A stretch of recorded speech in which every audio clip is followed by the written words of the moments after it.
Life is how you build it, even in video games. This week, we chat about the latest news on upcoming life sim inZOI. Minecraft hits us with a new spring drop.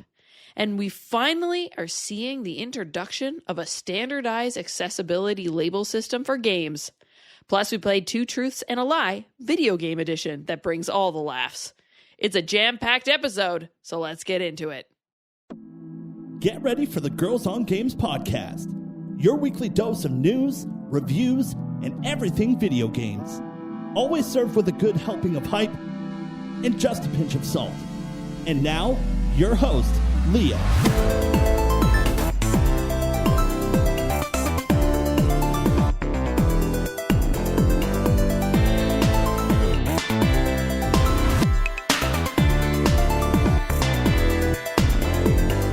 Hello and welcome to another Girls on Games podcast. My name is Leah. I'm the host of this show. This is episode number 487, and though not topic of the show, this time next week, we will know exactly what is the new Nintendo Switch 2. Woo! My body is ready. So ready. Yeah. I feel like it was a long time ago. Well, when we heard that we were going to have a briefing or whatever in April, it was like, that's so far away. And like, here we are. It's around the corner. What is time? Where does it go? Is this a symptom of getting older? There's not enough time to play games. Can we put pause? Can we do this in 0.5 speed? Thank you very much. How has this winter been the longest, yet the shortest? Oh, God. How has this year been the longest or the shortest? And the shortest, yes. And we're in March. Oh, Q1 my God. is ending, fellas. I saw a tweet of a guy or a girl doing this skit where she was like, if March 2025 was telling December 2024 what happened. And I was like, oh, God. It's true. It's true. Oh, to be in the past. Hey. All right, let's get through some housekeeping so we can talk about the crew check-in. If you enjoy this show, you can subscribe. We're available on Apple Podcasts, YouTube Music, iHeartRadio, Spotify, and Podbean. If you'd like to get some GOG merch, you can do that by going to designbyhumans.com/shop/girlsongames. That was getting away from me. Also, if you want to give us a tip, maybe buy us a coffee, you can do that by going to our Ko-fi. That's ko-fi.com/girlsongames. Ladies, what have you been at this week? Kat? Where have I been at? Honestly, the snow today threw me off because it was so warm, so beautiful, and then I woke up and this weekend was a bit nippy, and then today I woke up with the full ground completely covered, and I was like, okay, I guess I'm not leaving the house today. Fuck this. Because even I can have my limit when it comes to winter. But it was a pretty quiet week, a quiet weekend. I unfortunately had to attend a funeral because my friend's stepdad passed away. But he was a practicing Christian, so we had to go to church. And I think that was my first church experience in English. Because you know how like church is a bit of a call to answer. Mm-hmm. I realized like I barely know what to answer to some of these things in French. No idea in English. At one point he did the Our Father, and I realized I don't know the Our Father at all. Did they not give you like on the handout? Sometimes they tell you, like especially if it's for a ceremony that's not like a service. They usually will say, this is what we're going to do, and this is what you say. Yeah, he said, like, for today we're going to answer this, but then there's, like, a couple of them that are standard. Oh, yeah. And, of course, like, everybody kind of mutters them. So I was just honestly, like... It's true. I show up, like, with my friend. We're both, like, there. She has, like, I don't know, umpteenth piercings. Her tattoos were covered. Mine weren't. I was wearing a t-shirt. So I got my full arm of fruits out. Clearly, we were tourists.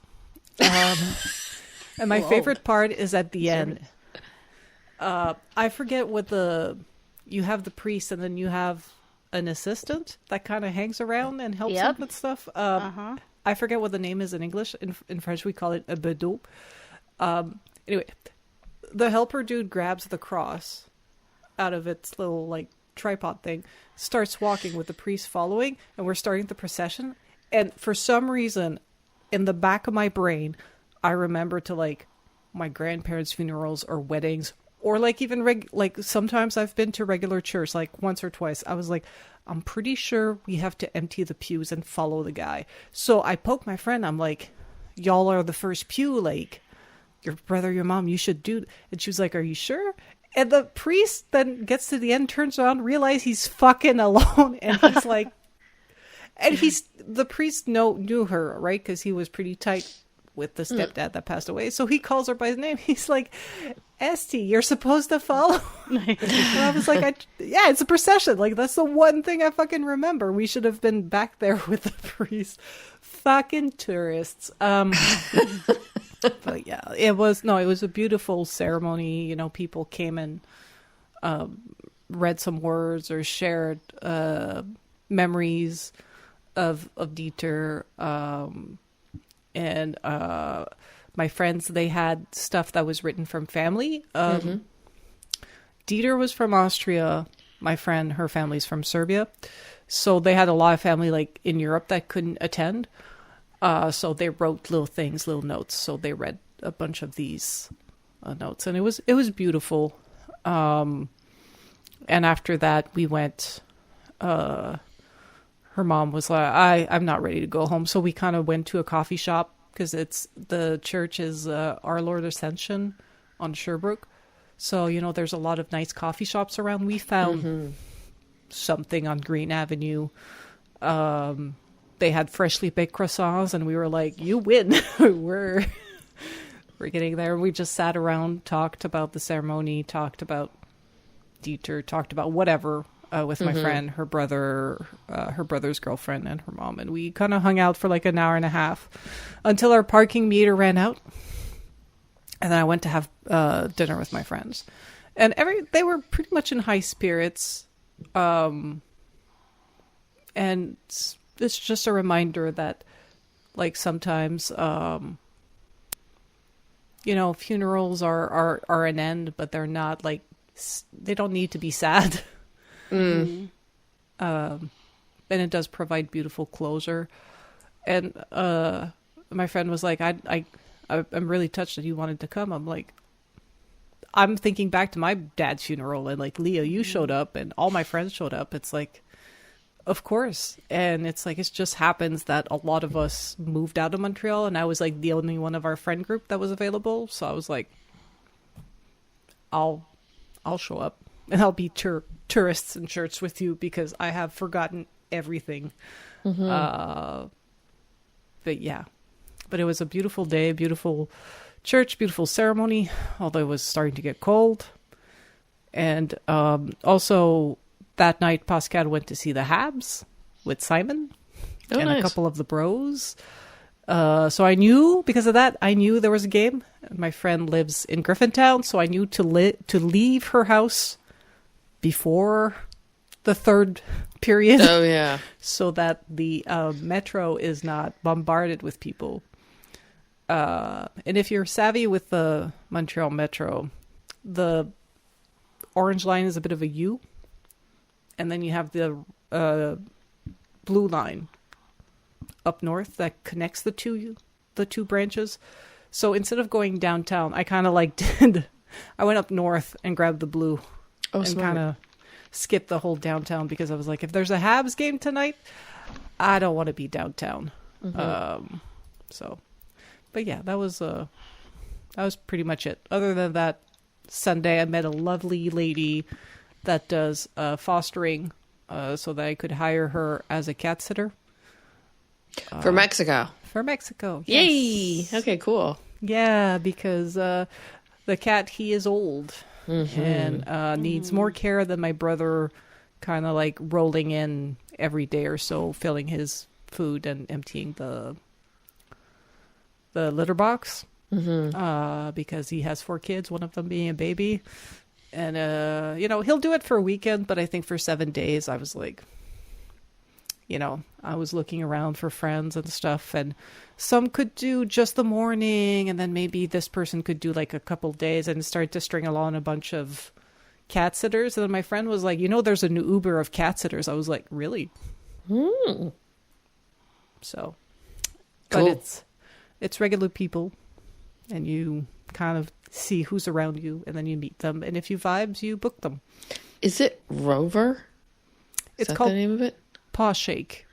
Okay. There's one I Yeah. know that John was looking at doing. I don't know if he ended up doing it or not. There's something like that. I think it was called Rover. Yeah, you can find dog sitters, dog walkers, cat sitters.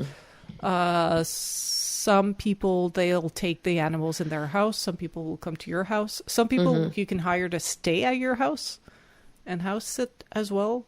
But yeah, I was a bit early because our trip is in 2 months, but she said, no, you're good, because as of like mid-May all the way to mid-September, she's like, it can get very busy very fast. Oh, yeah, I would imagine, because that's when vacations start.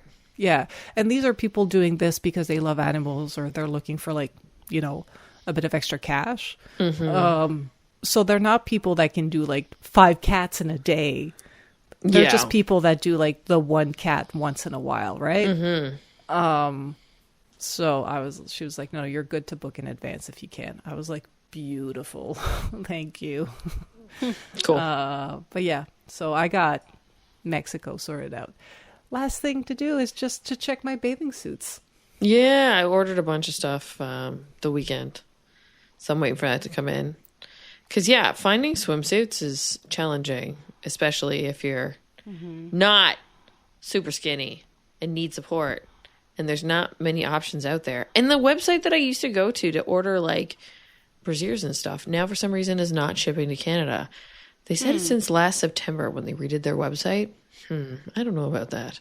But, because I had ordered from them before. But, so I ordered from a UK website. Did you know that bra sizes are entirely different in the UK than they are in Canada and US?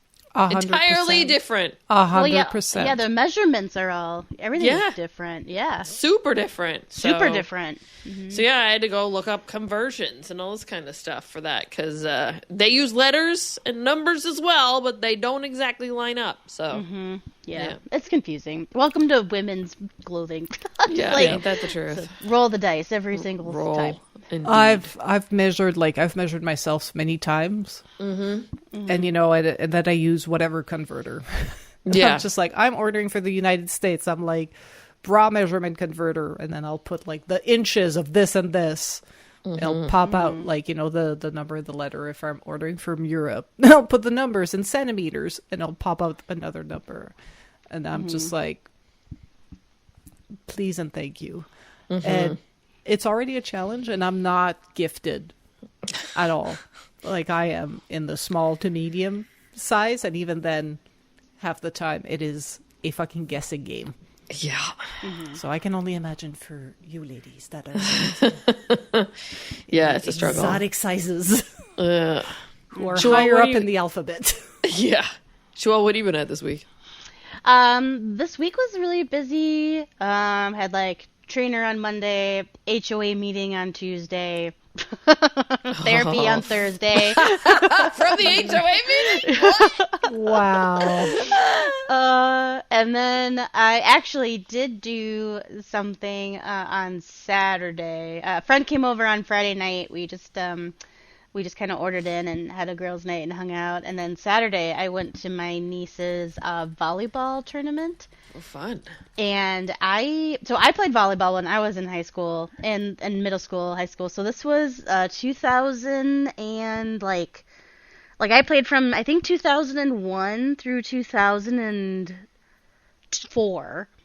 And you know, when I played, it was like girls sports at my school. I mean, we had women's sports, but you know, volleyball wasn't it was not a bad sport, but it definitely wasn't the most popular. Like hockey and cross country were kind of the popular women's sports at my school. But apparently now, at least in the like Minnesota, Illinois, Wisconsin area, volleyball apparently is like huge. Like, I didn't realize, but I went to a volleyball like complex. Like, it was this huge warehouse, and there was 6 volleyball courts, and they built it basically for basketball and volleyball games. So instead of like going to the neighboring schools like gym, then you had to go like onto these different gyms and you're just running around in the school. It was just this big warehouse, and probably like 600 people were all in this warehouse watching all these volleyball games go on. And so it was, and they had their own like swag, and they had their own like snack area and concessions, and I was just like, I did not know. I was like, it's such a huge sport. So it was kind of cool to see. Also, you can totally tell the youngins, like, they had their makeup done. They could wear jewelry. While they're playing volleyball? Yes, they had their hair all done. And I was like, I looked like hot garbage when I played volleyball. Like, yeah. It was just like... It's a no-contact sport. I suppose they don't, because all the sports I played were contact, so it was definitely no jewelry. I mean, from what I remember playing volleyball when I was in high school, it is a contact sport, but it's contact with the floor. Yeah. And you threw yourself to, like, catch that ball or not miss. Yeah. Mm-hmm. Now, when I did synchro, when we were at competitions, we got all dolled up, right? We put the Knox gelatin in our hair, did all the fancy makeup and all that kind of stuff. But it was because it was competitions, but it's not all the time. Well, these are middle schoolers, and I'm like, why are you? And all of them. I just thought, this is what social media has done, because everything's documented. But I thought, wow, like, you're all perfectly coiffed and blushed and mascaraed, and I don't know, I was like, whoa. I wonder if it was for the competition. Maybe maybe the tournament. Maybe because there are going to be so many people there. I figured like everyday match or everyday practice, they must look like hot garbage. Come on, like, you can't be. I did not look that. I think when we went towards the end of the season, we would wear like certain things in our hair and. When you get closer to playoffs, that kind of thing. Yeah. And then the row of water bottles was also really fun to. All Stanleys, all the Awalas is that the new one? Yeah, the one that makes you look like a koala when you put it up. Yeah. Yeah, that one, and then Hydro Flasks. Yeah. And then a few brave souls had the straight up green Gatorade like football bottles. But they classic. They Old were retro. Yeah, the Nalgene bottles. Y'all remember those? How many of those green Gatorade bottles did we go through in my household? So, it was pretty fun. She did really good, and but they can play up to 6 games. Wow. So they played 3 games just to see where their standings would be in the tournament. Mm-hmm. And then there was like a 2-hour break. So I went to the gym because I was like, you were like, I'm here. Well, I'm like, I don't want to sit around for 2 hours. Like, and she's not going to hang out with me. She's going to hang out with her friends. So I'm like, I'm going to go to the gym. So I went to the gym and I came back to watch the tournament. And then that tournament was up to 3 games too. So it was just like, it's a 10-hour day. Mm-hmm. And I was like, this is crazy, but it was fun to see a lot of the families there, and a lot of parents, both parents are there, and I don't know, it was just I haven't been to a youth sporting event in a hot minute, but that was really interesting, and then I felt really old. I felt really old, and this is all very foreign to me because I don't have children, so it was kind of like, I'm like, oh, this is new, but it was fun. It was fun though. Good stuff. Yeah, my weekend kind of revolved around sports too, but not of the youth kind, more of the motorsport kind. I'm really enjoying the F1 season, even though we're only 2 races in. It's interesting this year because anything could happen. It's all over the grid when it comes to who could win. It's definitely not going to be like one team running away with it this year. That's for darn sure. So yeah, I'm really enjoying it this year. You guys don't follow F1 at all, do you? No? Okay. But I respect the sport because I do enjoy the cars and I do enjoy the car games. I enjoy the noises of the cars. Oh yeah, they're loud, all right. Mm-hmm. Yeah. So they had the first race last weekend in Australia, and then and that started at like midnight, so we stayed up and watched that.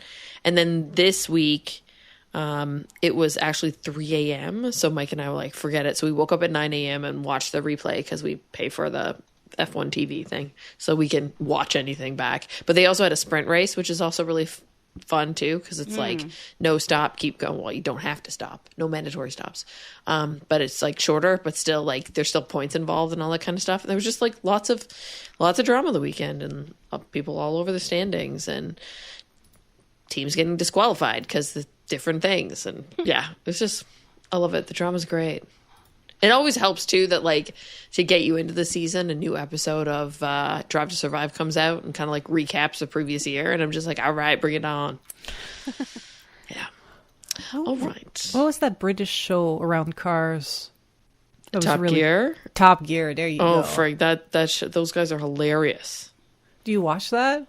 Oh yeah, I've watched quite a few episodes of that. And the greatest bit is when like the three of them, because they like antagonize each other all the time, and they do these competitions where they have to like drive from one area in England to another area in another country, and they could be doing like, it's like a competition where they're like trying to get there fast together, but they can only drive like old like super jalopies or like something really crazy. Like it's really ridiculous. Funny. And like the hijinks they get up to, and yeah, they just like make fun of each other the entire time. So it's always good fun.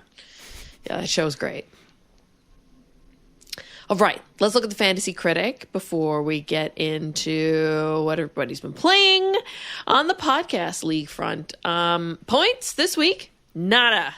Nobody had games released. On the bids front, Power Wash Simulator was picked up by Joelle with a bid of $11. Kat unfortunately didn't get it. You bid $10. $1, Bob. $1. I was able to secure it for the community one, but you, damn. Yeah. In drops, Kat, you dropped Fable, and it worked. Yeah. Amazing. Did they say that wasn't coming? Was that a news story that I missed? Exactly. Yeah. It's officially pushed to 2026. So okay. I have yet again picked up and dropped Fable for 2 years.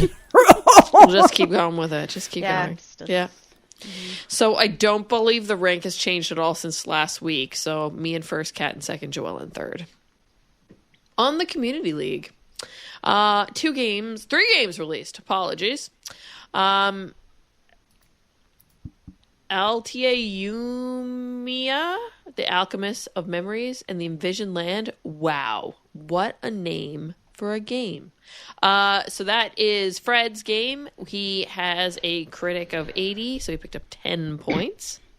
Assassin's Creed Shadow released, also on Fred's list. Critic of 81, points 11. And MLB The Show 25, Itty Bitty Kitty Games Publishing Committee, a.k.a. Catherine, with a critic of 80 and points of 10. Bids. So yes, there was a little bit of a fight for Power Wash Simulator. Kat won it with a bid of $20. Joelle tried to get it with a bid of $11, but didn't get that. And then Fred also tried to get it with a bid of $5, but didn't succeed. Nobody had any drops this week. And that means... Oh, did I close the wrong one? No, I didn't. I kept it open. Okay, when it comes to the ranking, we've got Pat, then Al Bang, then Margot, then Stainsby Kingsby, Kat, Fred, Ross, Simon, me, Kyle, NJK, Jessica, Phoenix, and Joelle. And that is the order right now. Joelle, the only thing is you don't have a game that released yet. That's the only thing holding you back, girl. No, I'm not You're not freaking sweating. Oh, okay, no. good. No. Good. Oh no, I got some whoppers in there, so I'm not. Good. All right. Game plan time, Catherine. Are you still making your way through the Dragon Age adventure? Yeah, I'm getting towards the end of Dragon Age Inquisition. I only have, in terms of areas, I only have Emprise du Lion left. I somehow did the Hissing Waste before the Emerald Graves in Emprise du Lion. So I was really souped up to do like the main quest where you go to the Elven Temple and you drink from with the Well of Sorrows. Mm-hmm. So because I don't know, I was in the Hissing Waste and I was like, wow, man, I am getting beat up. And then I realized I was like, yo, this one is an endgame one. I shouldn't be here. I shouldn't be here right now. So I went back to like other areas and, I'm completing the main quest and stuff like that. Like trying to do the main quest. I like to keep it for the end, but then I show up and I'm overpowered.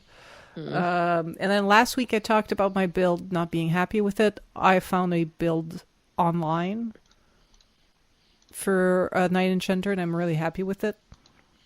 I just Googled, and I ended up on some forum somewhere that had a good build going. A few fire spells, a few fire spells, a few from the electricity, the storm tree, a little bit of spirit, just so that your barriers are decent. And the rest is pretty much all night from the Knight Enchanter specialization. Yeah, and it works great. Especially, I built up Solus to be Spirit and Frost, so there's a lot of good synergy to quickly build focus. It also helps. It also does great synergy with a lot of the stuff the rogues do. If you have rogues they'll do statuses on enemies, like stun them. If you hit them with a certain type of spells, it does I forget the name of it, Eldritch something. But yeah, really happy with that. And now I'm trudging through the game with my little party, hoping that I get Iron Bull and Dorian to maybe fall in love. Oh. Because if you keep them as companions in your party and your Inquisitor is like locked into a romance and hasn't romanced them, they can fall in love. And that I didn't know that. And if you're into the Dragon Age lore, knowing how like Dorian's from Tevinter and Iron Bull's from Aknari from the Cune, this is like some Romeo and Juliet shit. Oh yeah, a house divided. Oh yeah, yeah, and you can get a special like when you get at the end when they do the epilogue and you have the drawings and they tell you what every character does. There's a story about them, and I'm just like, I would love that. So I think them, and then maybe Blackwall and Josephine can get a romance as well. And this is all like from them being in your party while you adventure and them like talking shit. At one point, they might be like mentioned that, and then you realize, oh shit. And I like that. It's really fun. But yeah, I think like another 10 hours and I'm done. Max. Especially since I'm very efficient because I know exactly what the fuck I'm doing. Except because of the fever, because I was sick. Because of the fever, I went to the Hissing Waste too early, and I was like, You seem to do that. You go on these, play through the series of games, and at one point, it's like you go way off the beaten trail and somehow circumvent the actual story and end up in an end game. Because you did that for Mass Effect. Yes. Yeah. Yeah. And you're like, how did I end up here? Yeah. And Mass Effect I had never played, honestly. So yeah. That one I was just along for the ride. When I realized like that I had done this weird loop in the story and whatever, I was just like, I'll live with it. I'm here now. But also, I think the quick resume of the Xbox is completely messing up the internal timer for Dragon Age. Because I am up to almost 400 hours on my save. I'm like, I have not played 400 hours of Dragon. Even the first time I played it, and I like almost 100% it, and played the Trespasser DLC, I was not even. I I was around 100 hours. I was like, yeah, these I think I can't rely on these old legacy games playing on the new consoles. Like that quick resume is messing with them. It's like turning off the TV but not turning off the console. Remember when you couldn't save? Yeah. So the game is not recognizing that quick resume is actually an idle. So they're just like, hey, this console has been running this .exe, had this .exe open. I wonder how that's going to mess with your end of year stats. I think those come from Xbox. Those come from the console, not the inside. Not the in-game software itself. So I think Xbox just kind of tracks what you run on the console. I think also in terms of privacy, they can't look inside the software as much. So because it tracks pretty accurately the hours played or the types of stuff. The one thing I wish it did is it didn't tie my activities to what Pascal is doing. Because he has his account on the Xbox. Right. But because I'm the owner of the Game Pass and I'm the owner of the games, my account is always logged in, so it's kind of clocking. Like right now, if I like glance at Discord, I have a status saying I'm playing MLB The Show. I am not playing MLB The Show right now. That's so weird, because like mine, I don't think mine does that. I don't know if it's because I'm the primary account holder. I don't know if it's because I do the auto login. I don't know, but it's like every time my stats show up, it's just like, you really like sports games. I'm like, I do not. And he's playing on this account. Like, he has his account on the console and everything. Weird. But I think I had to do the auto login so they would authenticate the Game Pass games that he wanted to play. I think that was what's happening. I think the purchase game was another locally installed purchase game, but I think for Game Pass and EA Play I had to do that. And I wish it wasn't reading me as playing the games, because I'm clearly not. Yeah, that's weird. But that's weird. Well, then again, I can't really say much because, like, honestly, Michael is mostly on the PlayStation and I'm mostly on the Xbox. Yeah. So hard to say, but like it's all my account. It's all through. Well, he has his own PlayStation account, but I'm the main on both systems. Mm-hmm. Yeah, and I pay for the games. I pay like that. It goes through me, right? Exactly. It's the same for me. If something's on Game Pass, if something's not on Game Pass and he wants it, I'll often buy it because if you're a Game Pass subscriber, you get like a 10 or 5% off. Yeah. Stuff like that. So I've bought like NHL for him because he's like, it's on sale. I don't want to wait for it to trickle down for EA Play.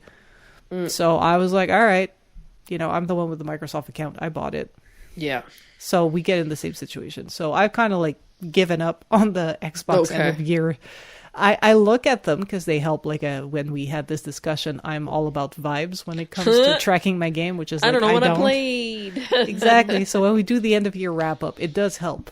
Yeah. I just ignore the fact that Xbox is like, your most played games are NHL and MLB, and I'm like, no, they are not. Lies. It was Dragon Age and Avowed. Thank you. It was Dragon Age. Yeah. Joelle, what have you been playing? Or have you been playing anything? Yeah, this week, I don't know. I think I was busy and I didn't really play a whole lot of games. I don't know who I am anymore, and going through. It happens. Yeah, so no, I didn't play too many games. I'm trying to get through a few books. A lot of shows that are on right now that I like to watch. So I think I just kind of dipped into catching up on shows, catching up on books. The new season of Top Chef just started, and they're in Canada. It's Top Chef Canada. Oh. So they're in Toronto. That's their home base, is filming in Toronto. And I really like competitive cooking shows. So like Next Level Chef is also one that just started. White Lotus is on, which I'm watching that.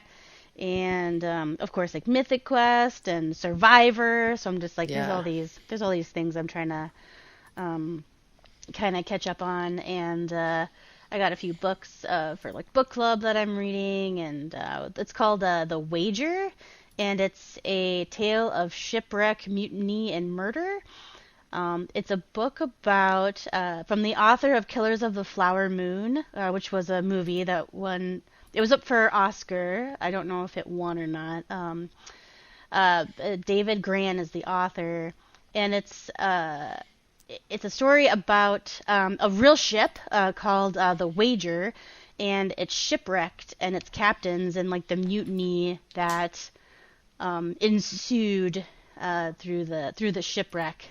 So that's been a really fun read so far. And then also the other one that I'm reading is Demon Copperhead by Barbara Kingsolver. It's like a riff off of David Copperfield, the classic book. So also, I don't know, I'm just like getting into my shows and my books. It's good. So, we've got Last of Us coming back in April. That's right, The Last of I know. Really soon. Yeah, it's just around the corner. Oh, yeah. So exciting. And yeah, this season of Survivor, so like, is not even at the merge, and like the drama, the gameplay at top tier. At the what do they call them? The sessions? The tribal councils. Yeah, oh my god. It's just been great. It's been great. It's been great. It's been really, really good. And yeah, the twists are coming. The gameplay is super good. Really high quality level of gameplay so far. Mm-hmm. And it's been really fun. Do you listen to the Survivor podcast on Fire? No, I should. Yeah, it's really good. It comes out right away after the episode airs. And it's Jeff, it's a producer, and it's always a former player. Okay, so great. I'll check that out. The winner of last season, I won't spoil it, but the winner of last season is on this season's.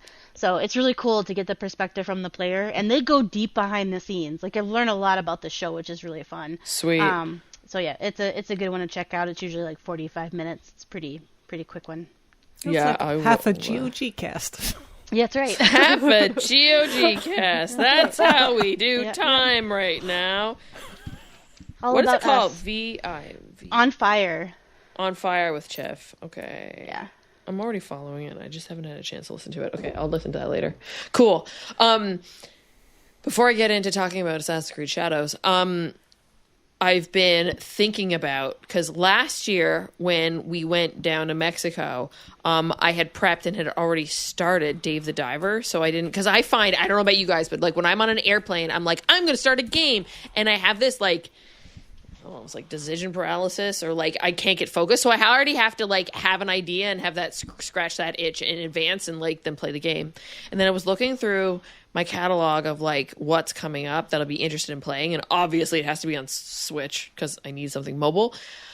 Fantasy Life is supposed to be out on the day that we travel, so I'm hoping, May 21st. So I'm hoping that that I can like pre-order it and then have it downloaded and then be ready to go. Because the thing is too is I think it comes out like, what is it, that Greenwich time or whatever, so it's actually like 9 p.m. or something for us. Oh, nice. Yeah, so I'm really hoping that works out, because that would be perfect, though it's okay if I don't start it before.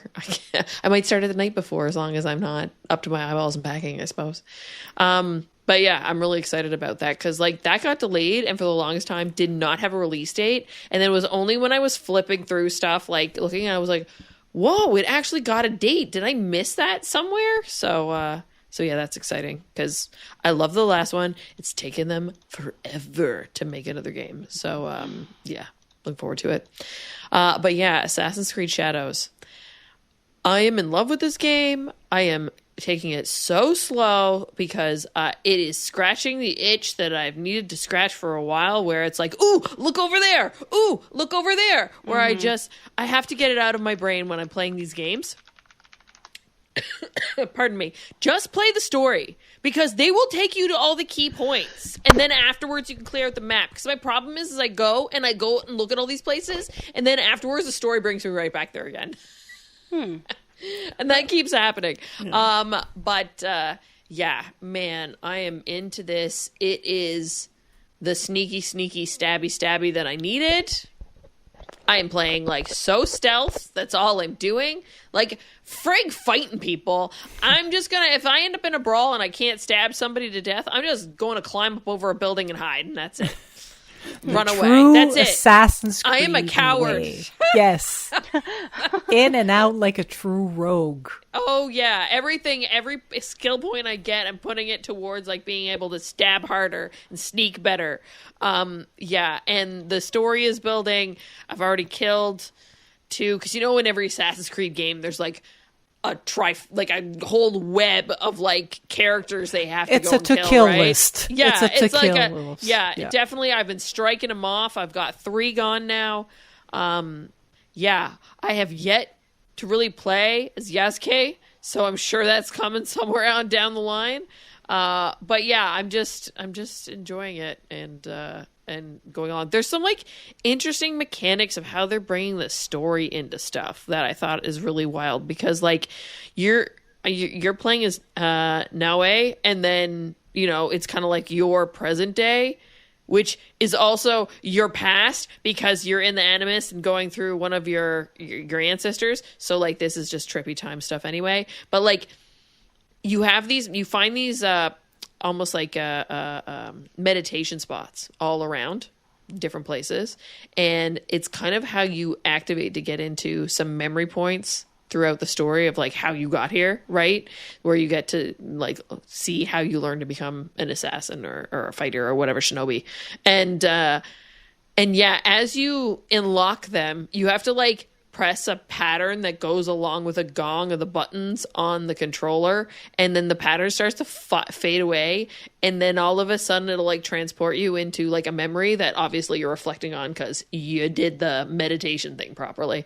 And I'm finding that a really interesting way to like get some beats in the story, and it's making me think like there must be a pattern of what like the sequence that they go in, and it's not related to the spots that you're sitting at, because if not, the story would be so messed up.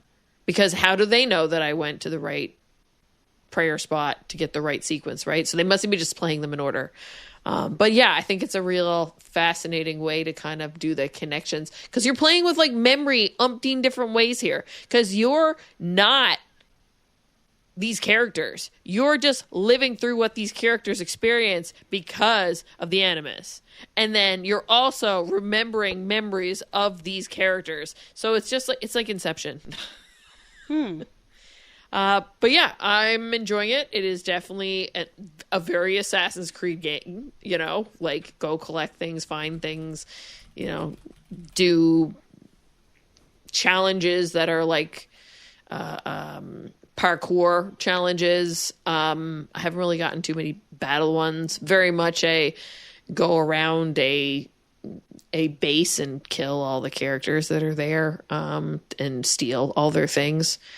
There's a whole mechanic to do with your base and how that makes you capable of having scouts, stealing stuff to build your base. Cool. That also incurs you being able to upgrade your gear. So there's a little bit of a almost like sim side to it, but it reminds me a little bit of what we had done in Valhalla, because Valhalla had something like that too. Remember at the base where you'd like help restore buildings and things like that. So I guess it was more like your village, but this one's very much like a base, because you're a little bit like a rogue group going against one big general. So yeah, it's fun. I'm just going to keep ticking away at it because it's huge, like really huge of a game. And yeah, it's definitely oh, look, there's a question mark over here. I'm going to go off from what I'm actually supposed to be doing and figure out what the heck that is and just keep going. But it is Assassin's Creed, but that's perfectly fine with me because it's my favorite type of game. I wonder if I should... I've never played an Assassin's Creed game, so I wonder if I should play this one, because it looks really fun. I think you'd like it. Yeah, the beauty of Assassin's Creed is, what's your favorite setting? And you're like, ancient Rome, I guess. Oh, okay, cool. You've got like the whole Ezio part that's like, it's set in Rome. instead in Florence. It's Renaissance, but at least like it's in that area. Or, you know, like, oh, ancient Egypt. All right, play Origins. I'm into Vikings. Valhalla. I'm now into Samurais. Shadows. There's a lot of there's a lot of depth and variety in the settings. And each game has its own charm and its own quirks and its own systems. The earlier games are definitely more about like beating levels, and then the newer games are like more like open world RPGs with like upgrade systems and, you know, stuff like that. And definitely a more modern experience, but I think they're all valid games. I know like a lot of the fanboys like to argue like it's better this way, it's better now that they've changed this. They're all good. They're all good. There's way more combat choices now than there were in the past. Definitely in the older games, like when Kat and I started GOG and we were playing Brotherhood and things like that, like it was definitely more about the sneaky stabby and more like the Tom Clancy Splinter Cell kind of style of stuff. And then they started to branch out and turn it more into this like RPG with more hardcore combat stuff to it. This is really, well, I mean, like I said, I haven't played Yasuke's part yet, and I imagine where he is a samurai, there's going to be way more focus on the fight mechanics. But yeah, like right now I'm feeling like this is leaning more towards the assassin side of it rather than the combat side of it. Yeah. Because I'll agree with one thing. Like my gripe with Origin and Odyssey is they had locked the insta-kill assassinations behind skills. Yes. Which I also did not agree with. I think you could lean into either a stealth or a combat approach, but the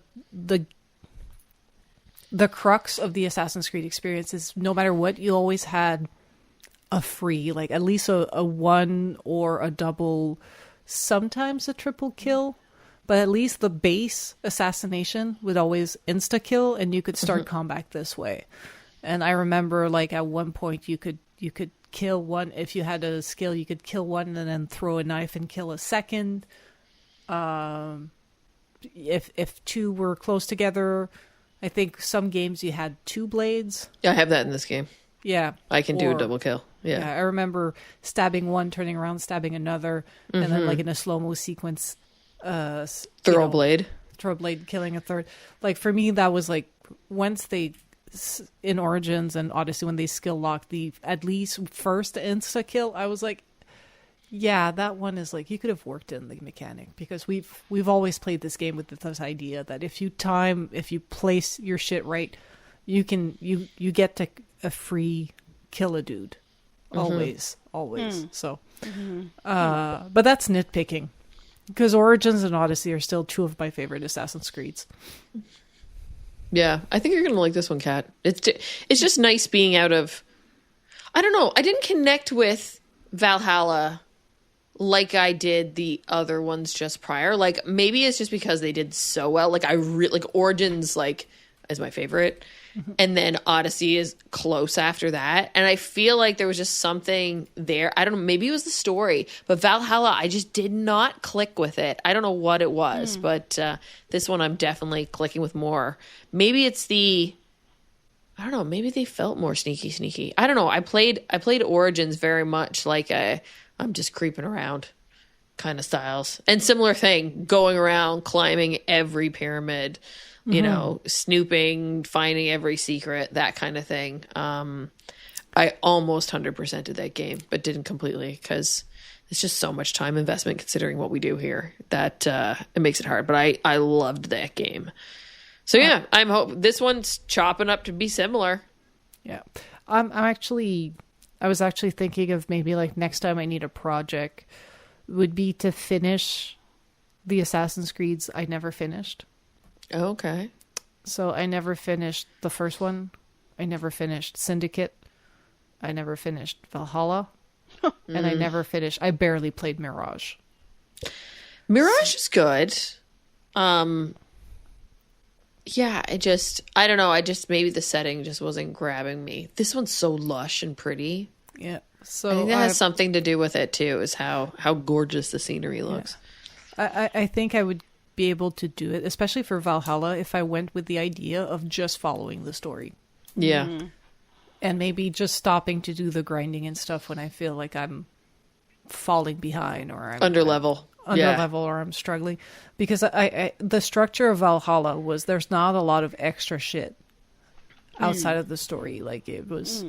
And I went with my usual, I'm going to ignore the story. And then I was like, this game kind of boring. I'm like, there's not a lot of side stuff in this game. That was like, I think that was on me.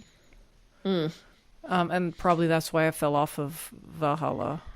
And then Mirage, it basically, I think something else that I was more excited about came out. And it's probably just the time that it hit. Because I felt like that one was supposed to be DLC, but then ended up growing into something bigger. It gave that vibe. Because it's not as long as other Assassin's Creed games. Yeah, I think like if...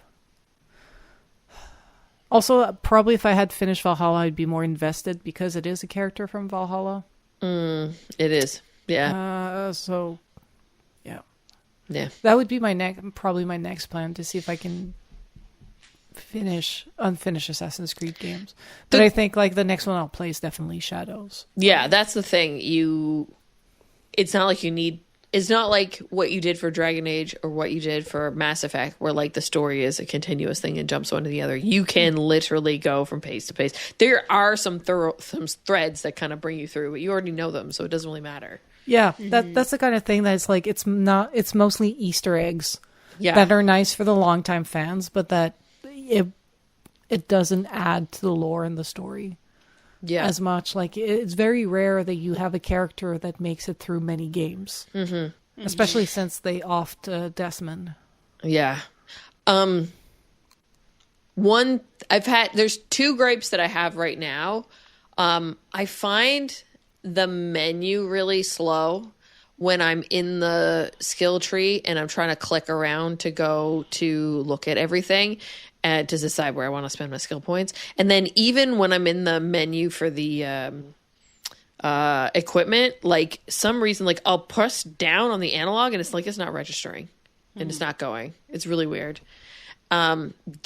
So minor. But the other one was kind of funny and it happened to me twice and I was trying to record it, but like I don't know what was going on with the Xbox and I was like fumbling around and the last 30 seconds had already passed and whatever. Twice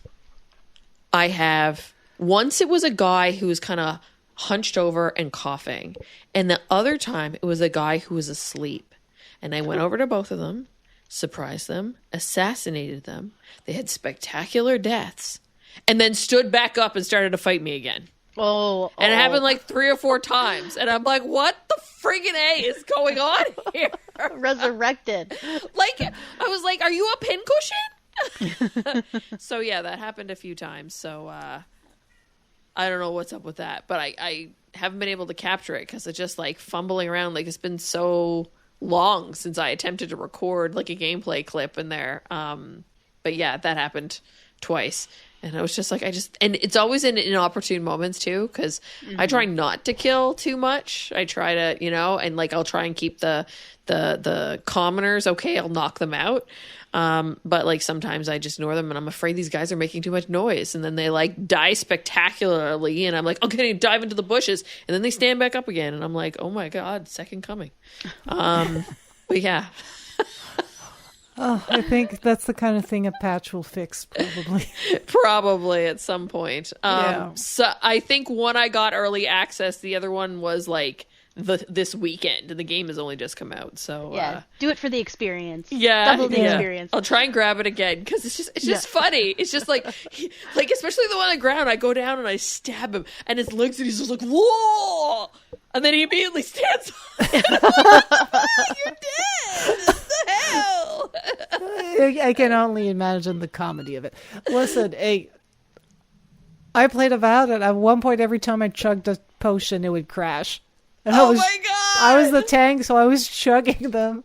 And half of, like at one point, it's like every other potion, the game would crash. I'm like, at least this, the game doesn't crash. You can kind of like go back into sneak mode and try to kill them again. But it's just like playing games in early access, a reviewer's journey. Yeah, it's true. It's true. All right, ladies, this is a video game podcast, so let's play a podcast game about video games. Back for popular demand. 2 Truths and a Lie, video game edition. We've got 4 rounds here today, ladies. I hope you're ready. The first round has to do with fashion. I've got 3 game titles. One of them's a real game. 2 of them are fugazis. And you got to figure out which one it is. All right, round 1 is fashion. Style Savvy, Vogueverse, and Chic Clash. Designer Duel. What's the real game? Only one of them is a real game? Yes, only one of them is a real game. So, can you say them again, please? Style Savvy, Vogueverse, and Chic Clash, Designer Duel. I think it's Style Savvy that's the real game. Joelle, what do you think? Well, the last one's a really long title. So I feel like that's a lot to... Although, Style Savvy does seem like a good... I'll also say Style Savvy. Well, you guys got that one right. That one came out on the Nintendo DS in 2008. Yay. Style Savvy. The other 2, fake! Wow. That was a good title, that last one, though. I have a story. At one point, when I was working in an agency, I was working on the logo for a dress-up game. Mm-hmm. And I think when they gave me, like, when the client gave me, like, a mood board and a list of comparative games, I think Style Savvy was in there. Oh, wow. Because it's not the first time I hear it. But it's... Oh, geez, this is like... This is like from like 2016, like it's somewhere deep. That's like me remembering there's a procession at the church. I was gonna say, that came out of the vault. That's a fluke. All right, let's do the next one. And round 2 is travel. The game titles are Passport Panic, Wanderlust, Travel Stories, and Globetrotter Tycoon. Oh. This is so unfair. Can you make at least one, like, very obvious? No, that's not the point. These are so good. If you're an indie dev, man, looking for a name for your game, like, just email Leah at girlsongames.ca. No, go to ChatGPT, man. That's what helps me build these. So I thought that was a game. Passport Panic? Like Passport, I thought it was. And then there's like different, like, you know how there's like Ticket to Ride and then there's different flavors of Ticket to Ride? That's where I thought. I could be totally off my rocker, but I thought Passport was like a real thing. I don't know if it's a video game, but I'm pretty sure it's a game of some kind. I almost started typing, but I refrained because I was like, oh, I'll look it up. Look it up. That's not the game. Way to cheat. Should make it the game.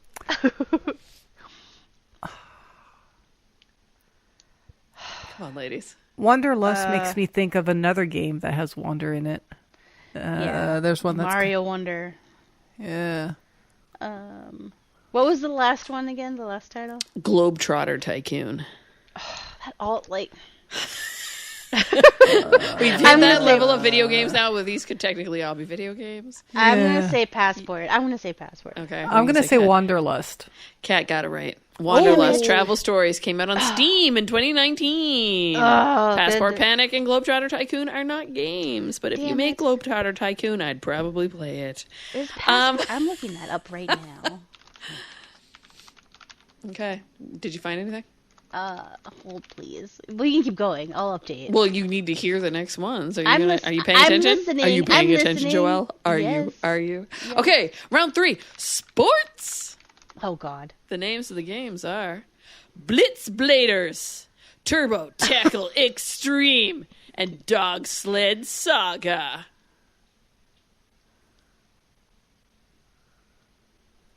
You gotta say that was the first one English? Blitz Bladers. Nobody Blitz makes me bleed my own Blader. blood. In Blitz Blazers. Bladers. God, I can't say the word now. Bladers. Blitz Bladers. Blitz Bladers was some. Get Sounds like a hockey game. Yeah. Oh, excuse me. What's the second one again? Turbo Tackle Extreme. I'm gonna say the last one is the real game. I'm gonna say the last one. It's less of a tongue Dog twister. Sled Saga? Yeah. Yeah. Yeah, that's the game. Okay, out on Steam in 2016. I was like, that first one cannot be right. I literally looked up weird sports game. Because if you look up sports, you're just going to get FIFA and NHL Yeah, and MLB yeah, The Show. And I was like, weird sports games. And this is what do we got? Okay. If I don't die from coughing. There is a board game called Passport. So there's a board game. It wasn't Okay. a video game. So, okay. All right. I feel better. All right. Round 4 has to do with coffee, ladies. Names to the games are Beans, Coffee Shop Simulator, Dark Roast Detective, or Mocha Mayhem. Mocha Mayhem? That is, I can't believe that's a game, but that one sounds fun though. Dark Roast Detectives is also Beans! just beans. Where's the French press coup? Like, where's that? Like, Oh my god. French Press Revolution. yes, French- French press revolution. Let them drink dark roast. Dear indie developer, please make that game. Oh my god, Kat, we'll do your voiceover. Oh yeah. I'm gonna say fuck. Mocha Mayhem is the real game because I love that name. Honestly, That's a game. What is that game? What is it, Kat? What is Mocha Mayhem? it's overcooked, but you're a barista. Oh, I guess that does You're, make you're a sense. Make that barista at game. Starbucks that does open, and you're the only one who showed up. Joelle, what do you think? I'm. I really kind of want to say the first one because I just want Beans to be a game. Well, you'd be right, because Beans Coffee Shop Simulator released on Steam in 2017. BR. I gotta go play Beans. I gotta go play Beans, BRB. I gotta go play Beans. And that was Two Truths and a Lie, a video game edition. Oh my gosh. Oh my god. Those are fun funny. to come up with too. When I'm looking at them, I start to laugh and I'm like, there's no way they're gonna think this is a real game. Mocha Mayhem. It got me. Well, that's why I was like, no way. I had a whole premise, Oh my god. gameplay mechanics, a you go. marketing, a marketing That and should be- PR plan. There's a you game said- jam yeah. for you. They're like legitimately you wanted to do a game jam, something funny, and like where someone just comes to the table with ridiculous names of things that could be games. Like I could give them the ones we've done for this, and then they just have to develop a game that relates Yeah. to the name. Yeah. It's like reverse engineering. Yeah. The name first, like the cover of a book. You made the cover first, and then did all the writing afterwards. All right, ladies, we got news to cover. We're gonna get into that right after this break. All right, we're back with news of the week. It's been like my kind of news week. I'm not gonna lie. A few weeks ago, I was invited to check out a showcase for the new life sim game, inZOI. Have you ladies heard about this game? Yes, I played they did like an open beta for the character creator. Oh, yeah? So I did that like months ago. Okay. But that was it. That's all it was. I thought there'd be a little bit of gameplay, but there wasn't. It was just all the It's just the character creator. But nonetheless, it looks like the character creator is quite robust. Because Oh, this yeah. is like The Sims on steroids. Yes. Yeah. Kat, have you heard much about it? I saw a few of like the stuff going around, but I haven't really dived into it. But when I saw it, I was like, okay, close your eyes. Imagine a life sim made by a Korean company. Now open your eyes. What you were thinking of is yes, what pretty much. this is. It looks like fucking filters that they put on a lot of like those K-pop idols. And I say this with a lot of love. Like, honestly, it looks amazing. Amazing. But just, it just like, I was like, they're like, yeah, from Korean company. I'm like, we know. Yeah. Like, honestly, like the stylistic choices and the fashion and the makeup, we know. Because they actually do good makeup. American companies are bad at doing makeup in video games. I'm sorry. I did not stutter.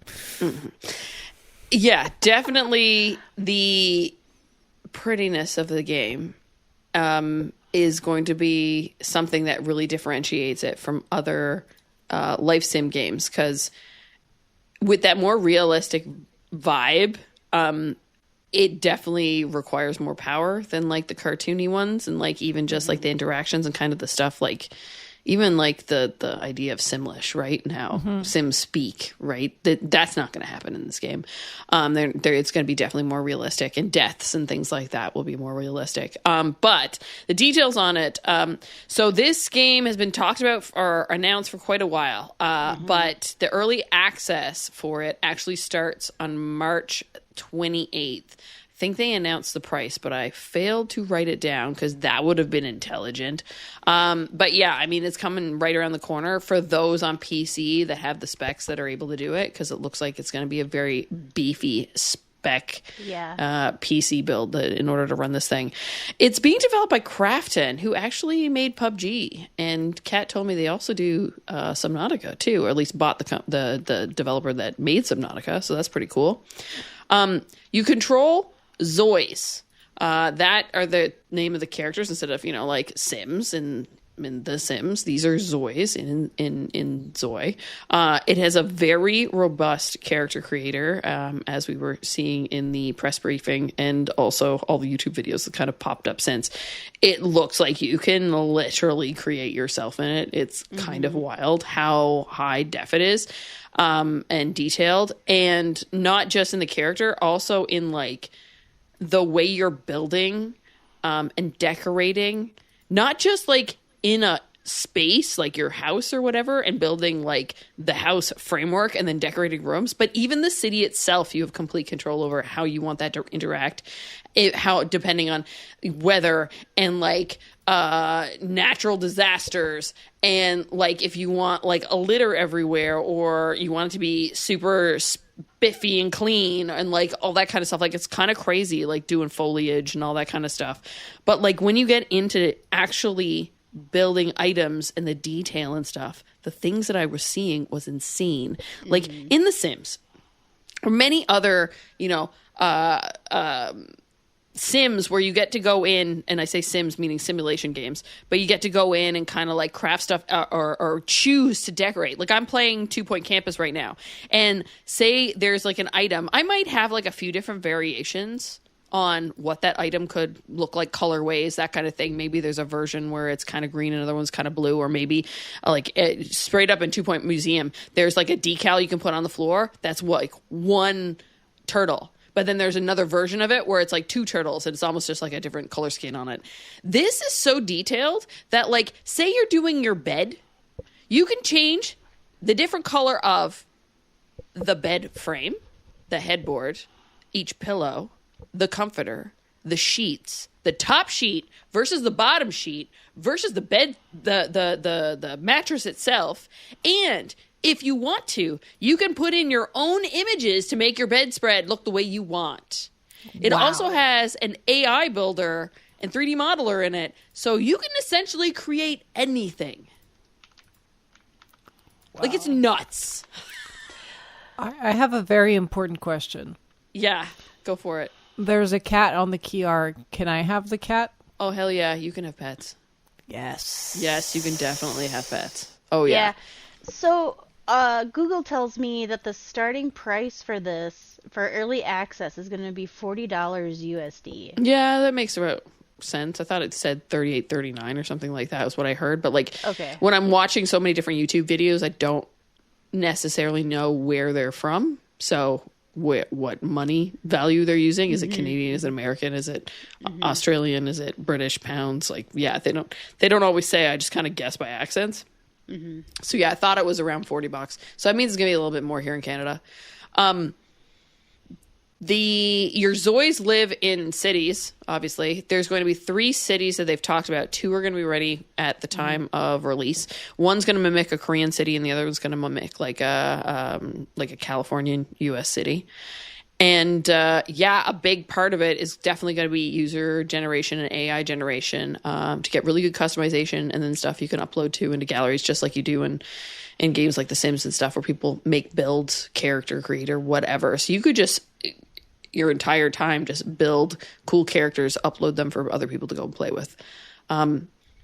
It looks really interesting, and is definitely like when we have all been talking about like Second Life and all these kind of things, like back in the day when they had like the Sony one where it's like this is supposed to be like your avatar living in the space or whatever, and like it could never really get to the uncanny valley that this is starting to look like. It's only single player. Like, there's no multiplayer in this. It's really like, this is the world that you are crafting with the characters you are making and the spaces you are building. So yeah, I think it has a lot of potential. I'm just worried on how it's going to run because we were talking about it early and before podcast started, and you need a beefy PC to be able to even just hit the minimum specs on it. So curious to see how it goes. I'm curious to see if it's going to melt an Xbox Series S. Yeah, so right now it's scheduled to release on all current modern consoles, so PlayStation 5, Xbox Series X and S. I would imagine it would be downgraded similar to how Infinity Nikki like looks on PC and PlayStation. Is entirely different than how it looks on my iPad when I've tried to play it on my iPad. So So I imagine it'd be something along those lines. The whole thing's built in Unreal Engine 5. So Windows or PC version, you can play it on the 28th of March if you're curious. Everything else is TBA. So we will sit and wait on it. There are some reviews out there already because some people got early access and things like that. But of course, it is not just early access to the game, but also this is early access, so hopefully they can iron out some of the kinks before it actually launches in full.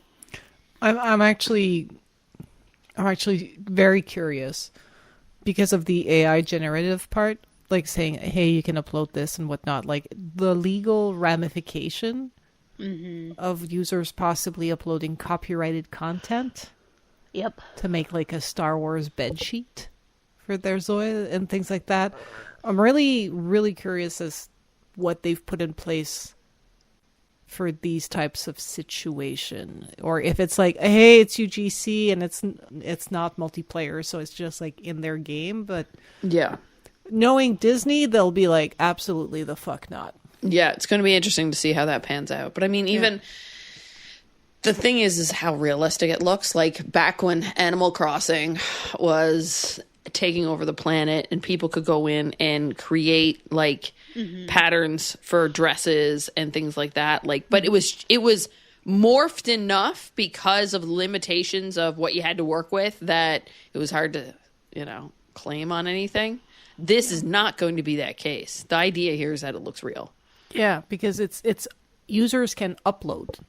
Like from what I see from their little thing to create like their GIF that they have, like with the bears and shit, you can upload from your computer an image to create a 3D object.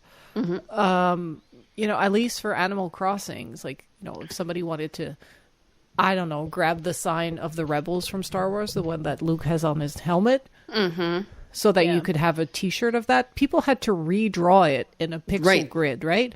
Right.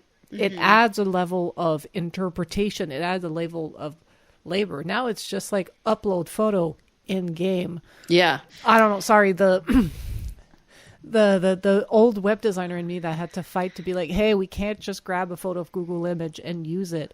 It's just like, oh god. Yeah. Like now well, it's I wonder if it'll go through some sort of like like you know how the AI, so on this, well, this might not be the best example, but like Apple Intelligence, like you can create your own images through it, but like it's all of particular style. Like it's all cartoon, it's all has a similar feel. So you can, I mean, it's not uploading your own image, but I wonder, if they'll push it through some sort of like filter, right? As we've talked about, like for the aesthetic purposes, it all has to like look a certain way. So maybe yeah, but copyright for logos and stuff, yeah, that'll be interesting. Although I think people, though, because you can make your characters look so similar to celebrities. So like if people have their image copyrighted, I wonder what they'll do. Yeah. Like I mean, that's the this. first thing people do with a lot of these character creators. People go in and try and make, celebrities or key figures in, pop culture and things like that, right? But I could also see a t-shirt. I know, I get that. You're making You're them. using the tools that the game gave you to do that content, right? Yeah. At one point, it's they're almost like rendering it like a painting, like you're drawing it. Yeah. Exactly. It's almost like fan art, right? And fan art lives in that gray area of, on paper, fan art is a copyright violation. It's just corporations have decided that fan art is a necessary evil or something that just benefits them enough that they're like, let it live, right? Yeah. Uploading a photo of, like, I don't know, Jennifer Aniston and the game generating Jennifer Aniston I think is another story. That's where we're going out of the fan art, out of people using the tools to build something they like.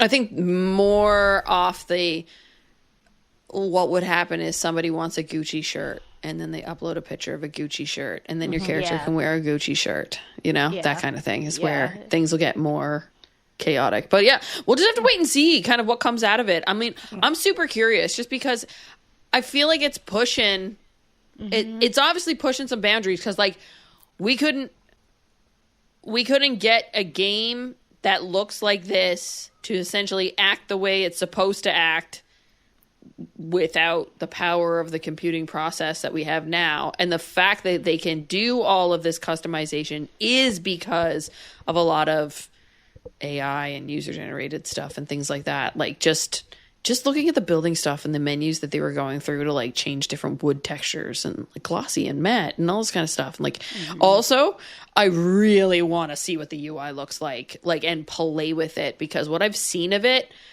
looks gorgeous and minimal, and I want to see how useful it is because when you've got that many customization features and things like that, I'm really curious to see. I saw a few screens of like what it's like to build the personality of your character and how that looks, and like it looks beautiful now to see if it's functional. Yeah. Honestly, no, it's promising a lot. It looks great. I think this is like it is the next iteration of sim games.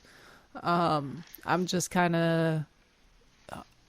dubious about the Gen AI thing to see if they have, like fail safe in place so that they don't get in trouble. Yeah. We're only gonna start seeing that after the 28th because you know that like YouTubers and stuff like that, they don't want to push the buttons too quickly, right? Because they've got their content to get up. But when the actual public get their hands on it, that's when we're really gonna see. Yeah, exactly. And I'm actually ecstatic, and I hope it goes well for them. And then the other point is just the system requirements. That's going to put a big hurdle. So I'm really hoping that they have a robust console port if they want to get a bigger audience that can't afford the beefy. Because like the recommended processor is an i7 12700K or the Ryzen 7800X3D. Isn't that the one that just came out this year? Yeah, that's the one I just bought. Yeah, that's the recommended. The minimum is Intel i5 10400 or a Ryzen 5 3600. So, and these are still like pretty beefy. Like, and the minimal requirement is an RTX 2060. For graphics, and the equivalent Radeon RX 5600 XT. That is not cheap and not easily accessible. So hopefully the console version helps them bridge that gap, like bridge that big barrier to entry for this game. But I understand that like this level of detail requires a beefy machine. Yeah. The other thing that happened over the weekend, so lots of press events and things like that, is on Saturday, there was a Minecraft Live.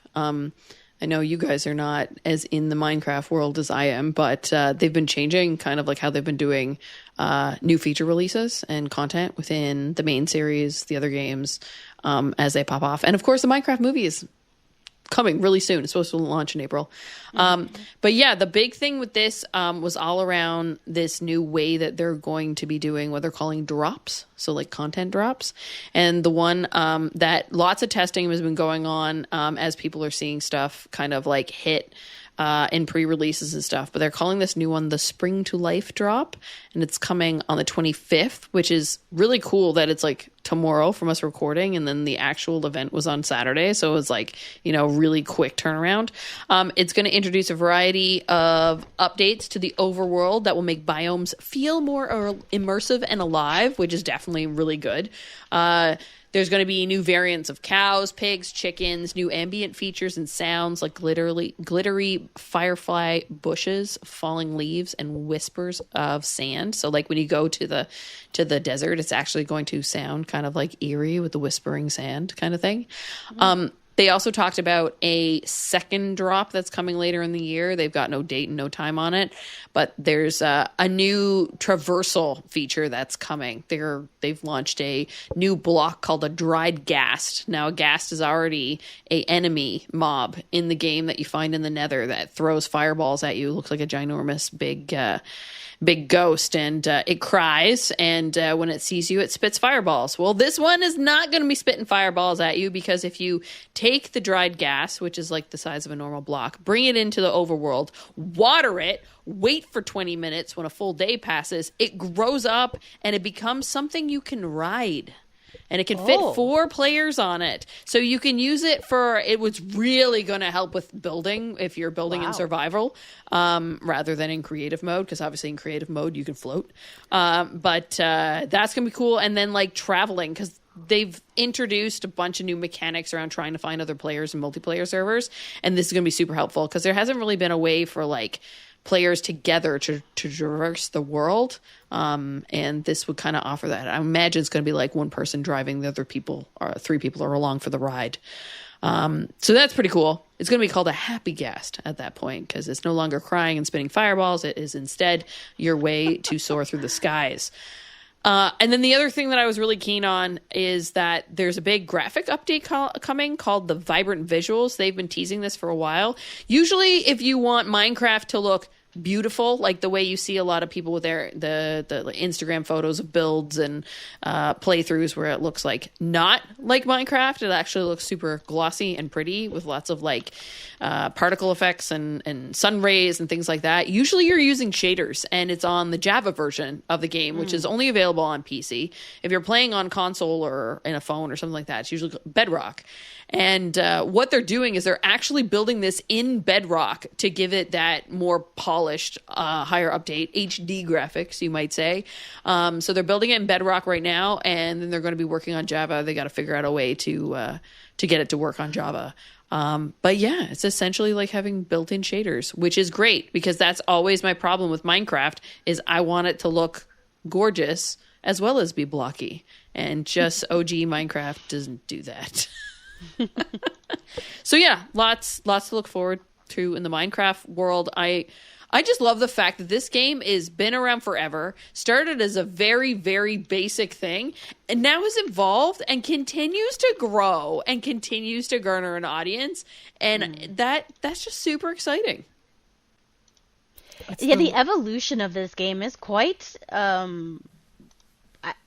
unexpected, like cool, divine. And it seems like it's also spanning obviously it's spanning generations. Like you hear about like dads want to play with their kids, and like they use it they sometimes use it like for educational purposes and things like that. Like it's quite interesting, the just how it's grown and morphed. Yeah, and it's it's a success story, honestly, that grew thanks to Microsoft, because I think Notch, the original creator, kind of fell off his rocker, to be honest. And I think the game would have stagnated if it would have stayed with him.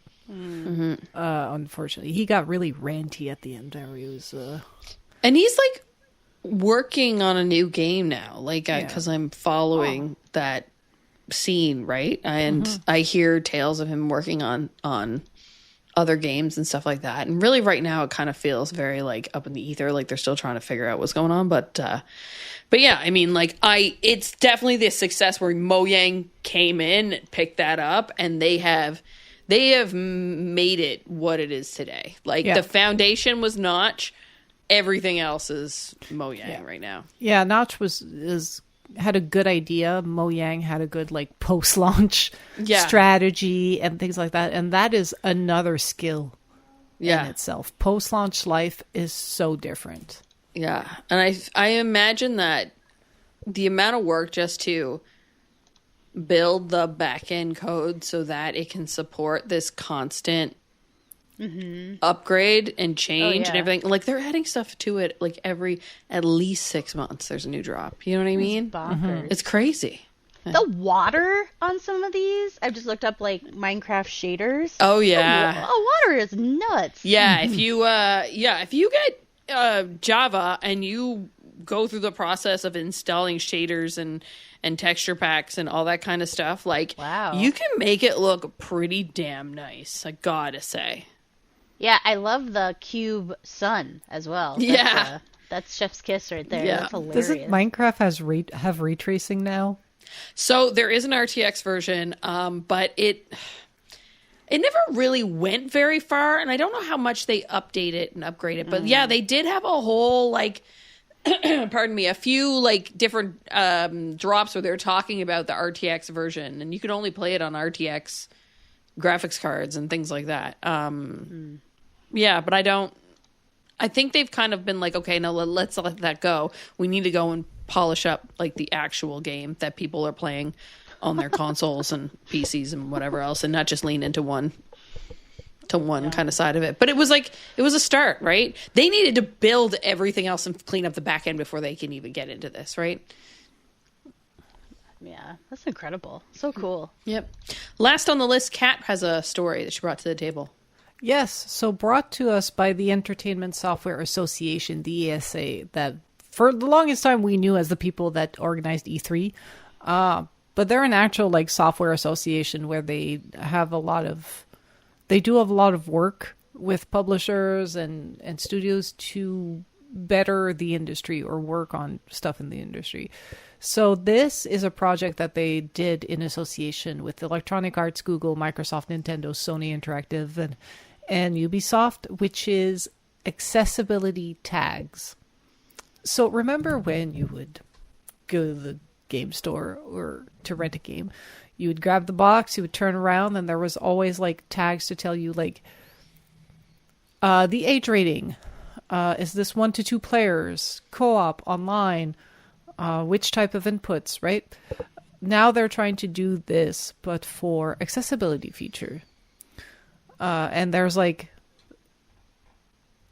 families of features. So first you have audio features, which includes narrated menus, stereo or mono sounds, surround sound. Gameplay features, which is difficulty levels or save anytime. Input features, like does it have basic input remapping or full input remapping?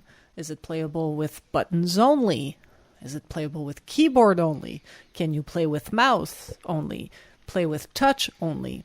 This is really important because a lot of games, they will take into account, for example, keyboard and mouse. Mm-hmm. But what if somebody has one goddamn hand? Just putting it out there. So having these the full remapping or the possibility of playing with just one input scheme. Things like that. Visual features. So chat speech to text and text to speech. Color alternatives.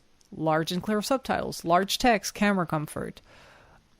So these types of tags will be able to be put on in-store pages and possibly on box art, I guess, or at least somewhere on the physical releases, so that you from the get-go know what kind of features are included.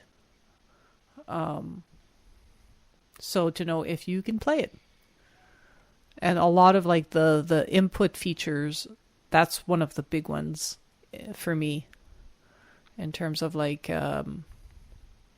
how can you remap it, and will your custom controllers work with them, or your adaptive controllers, or you don't need an adaptive controller, you just need to be able to play with just the keyboard if you can. Things like that will just be tagged from the get-go in the store pages, just to help. I think it was a beautiful initiative.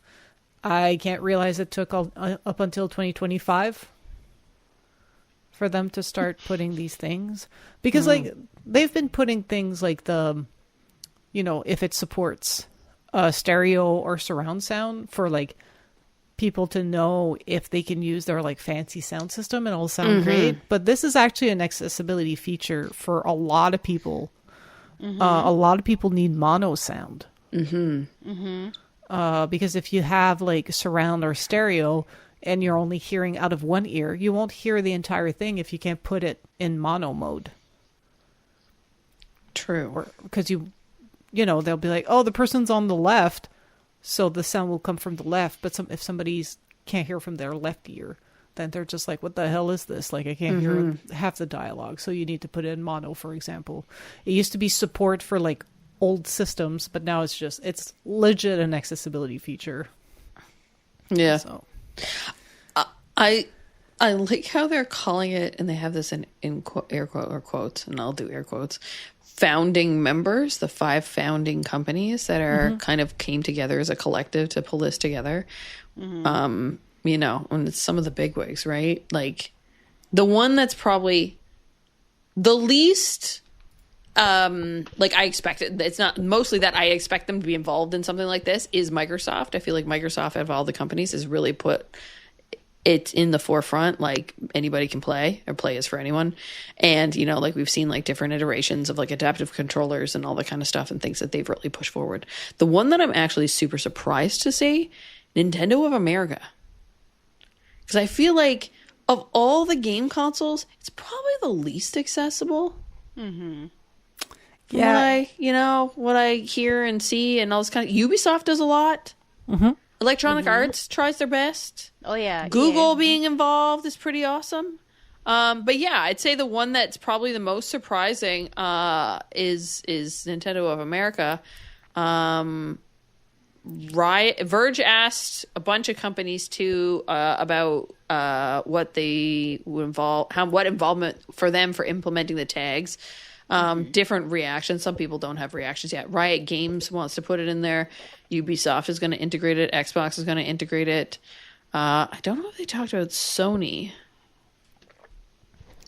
The actual accessiblegames.com said that Sony participated.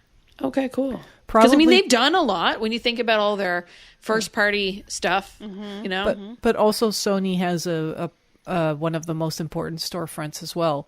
This will affect them if, like, let's say Ubisoft shows up, Ubisoft and EA are like, hey, we want to add this to our store pages. Like, they have to basically, I guess it was easier to have like the big 3 that have these stores. I think when it comes to like PC games, Steam is going to be like whatever added to your page, right? Yeah. But and I think when it comes to accessibility, I think Nintendo kind of didn't really innovate, because it came with the premise that they make family-friendly games, so by default they're more accessible. But I think they haven't really, as a first-party developer, I don't think they've ventured beyond what it means, other than, hey, a 7-year-old can play this or a 4-year-old can play this, and we've got motion control and stuff rather than input device change up and things like that. Exactly. Or it's like we have our own input devices that can do motion, so go with it. But it's like the size and the weight matter, or if some games don't want to do certain contrast or certain like color changes, or I don't know, or there's a lot of, you can't always turn off all the motion and extra UI that there's everywhere that, lights up. That can be an accessibility issue. I find like there's like basic accessibility stuff that Nintendo doesn't have, just because they're like, we make them family friendly, so by default it's accessible. I'm like, mais encore. But then again, Yeah, I think that's why I understand why you feel like I can't believe Nintendo's there. Yeah. At the same time, Nintendo also owns one of the major storefronts. Yep. So that, again, EA and Ubisoft publishes on Nintendo. And if EA and Ubisoft are big about, we want to use these tags, that means you need to bring Nintendo into the conversation. Microsoft makes sense. I agree, because they've actually been working on making accessible hardware on top of enabling studios to make accessible software. So, and they also have one of the major storefronts. So I'm really stoked about this. It seems like not much, but I think it will make a world of difference for a lot of people. And imagine if you just add this to your store filtering system. And then somebody suddenly is like, hey, I need games that are compatible with, playing keyboard only, because I'm one-handed and all I need is a keyboard. Yeah. And then suddenly there's a list.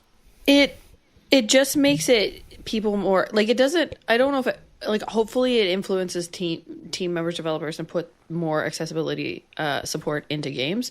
But what it does just by the labels right now, at least educates people, saying, I can't play a game if it has this, and then you don't have to spend your money on that and then have to deal with a refund, because some of the online platforms you can't do refunds and stuff for right now, right? Exactly. The stuff that I kind of see pop up all the time, it's like, when Steve covers things, Steve Saylor, it's just like, can we at least know the accessibility features like everything else before a game releases, so I can make an informed purchase? And that's essentially what this is doing.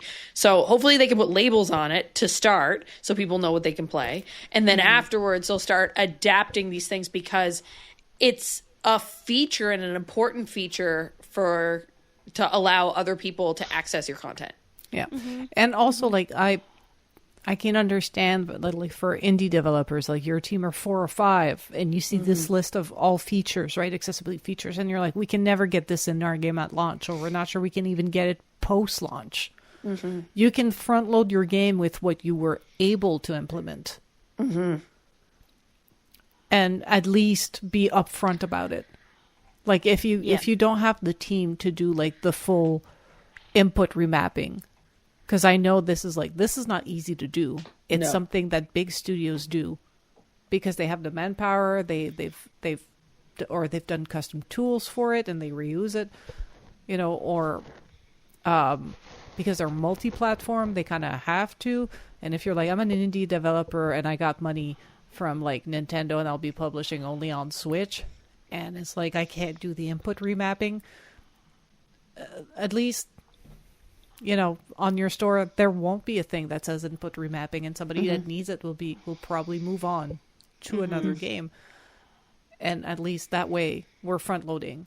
And I'm not like pointing my finger at indies to say like they're not accessible. It's just, I know they have to make choices. Yes. And it's not to say that it won't come later. It's just that it helps with a buyer trying to make a purchase. Exactly. And that way, if somebody is like, playing one-handed is an absolute deal breaker for me, and you're like, you made this indie darling, and it was just you alone or you and your friend, and now you're stuck with this long shopping list of making your game accessible, and you don't know when you'll get to that. Once you patch something, you can add a label, and that person can come back. And for bigger studios, like for bigger games, like this is where like this is going to help Steve, because they pack so many accessibility features in their games, but you don't know which ones. Yeah, that's and true. Sometimes you can be like, hey, you know, Ubisoft and Sony, they've all been like saying, like, in Electronic Arts, they're just like been touting about how they're adding accessibility, and then you get into the game and the specific thing you need is not in their game on launch or patch or before, or maybe you're looking at the legacy catalog and, you know, hey, the first Assassin's Creed didn't have fucking subtitles. So if you don't know, you don't know. Mm-hmm. So, and please and thank you, the people that have stores, turn these into filters that are navigable and that generate lists. Please and thank you. Mm-hmm. Well, that pretty much wraps up the show for this week. As always, check out the show notes on girlsongames.ca for links to all the stories mentioned in this episode. Thank you, Catherine, for always pulling that together for us. If you have the power to rate and review a podcast on the podcasting platform where you are consuming this content, it would be much appreciated if you could do so. Why? It helps with discovery, moves us up in the rankings, and the comments help us build our show. This is the moment where, in the podcast, I ask the crew to shout out their social media handles so you can follow them anywhere and everywhere online. Catherine, where can people find you? I am CSDSBINS, CSDBA on Blue Sky, Instagram, and Threads, but I am slowly trying to detox from social media, so find me on the Girls on Games Discord. Joelle, where can people find you? People can find me on Instagram at JoelleLauren87, on Blue Sky at JoelleLauren, but always hanging out in the Girls on Games Discord. Come and say hi. And I am Leah. You are most social media platforms, but of course you want to know everything there is to know about Girls on Games. You can track us down at The Girls on Games on X and Facebook, just Girls on Games on Instagram, Threads, and Blue Sky, discord.me/Girls on Games to continue this conversation and more. But of course, if you ever need to know anything at all, you can track it down at our home base. That is our website, girlsongames.ca. Thank you, Kat. Thank you, Joelle. It's been another lovely week in video games, and anxiously awaiting for next week to see what the Nintendo Switch 2 is going to bring us. Looking forward to it. Oh, so excited. Yes. All right. Bye.